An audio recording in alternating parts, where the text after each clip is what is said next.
India-EFTA FTA ties engaged with industry in sectors like pharma, precision tools. He will co-chair the Indo-Swedish JCEISC and meet major firms like IKEA, Ericsson and Volvo to deepen trade and investment ties. Listen in. We're joined now by Union Minister of Commerce and Industry, Mr. Piyush Goyal, who's here in Switzerland. Sir, you've been going to many countries, about 7 countries over the last few days that you've been visiting.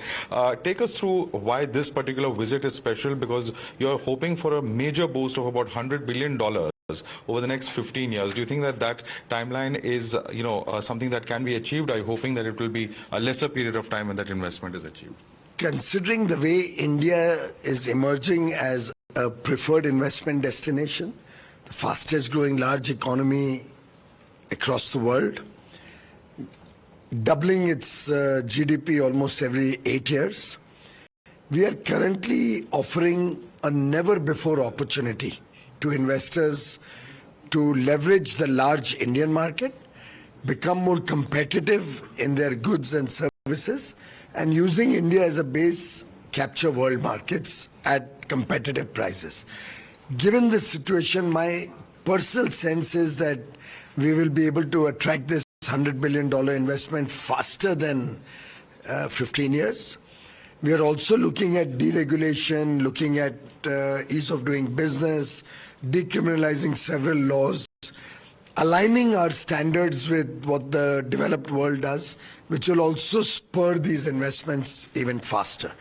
The visit to Switzerland was particularly for a large annual event, Industry Day, that their local SME sector, particularly related to precision engineering, innovation, carries out every year, called Switzman Industry Day.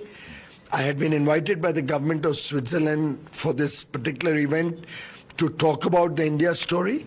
It was a very engaging event.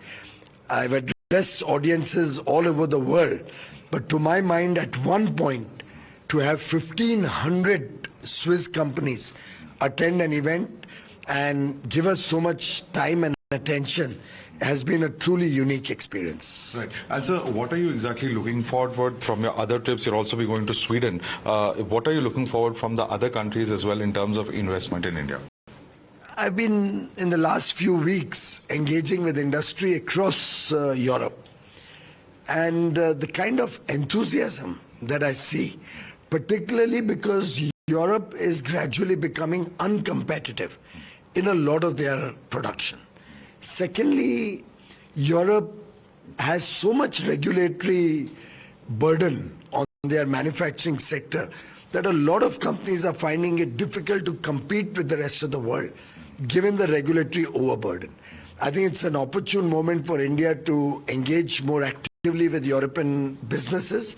I encourage Indian businesses to source technologies from Europe, attract investments from Europe, trade with Europe, import products which would be useful. For example, high quality machines we should get from countries like the US and Europe rather than from substandard machines from other countries. This is a great time for us to think long term, to think into the future and plan for Viksit Bharat. All right. So just 2 quotes from the opposition that I'd like to get from you reactions on.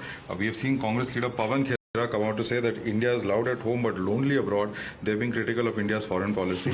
We've seen Rahul Gandhi come out to say that 11 years of Narendra Modi have been marked by propaganda and lack of accountability. How do you look at this? Because there's also a controversy brewing in India where they've talked about the delegations that have gone internationally, saying that the Prime Minister is hiding behind the delegations. These are the charges coming in. Well, I think pretty weak arguments.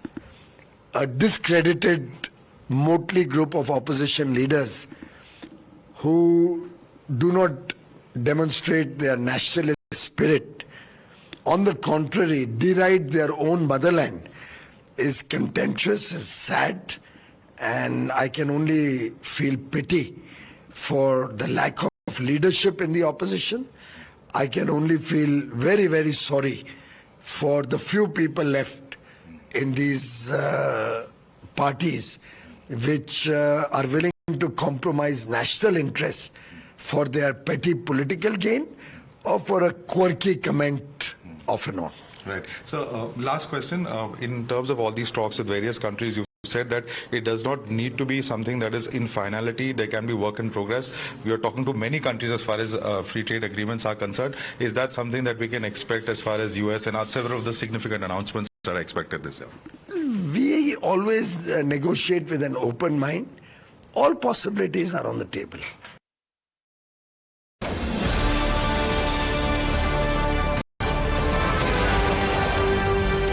पैसा लगाना है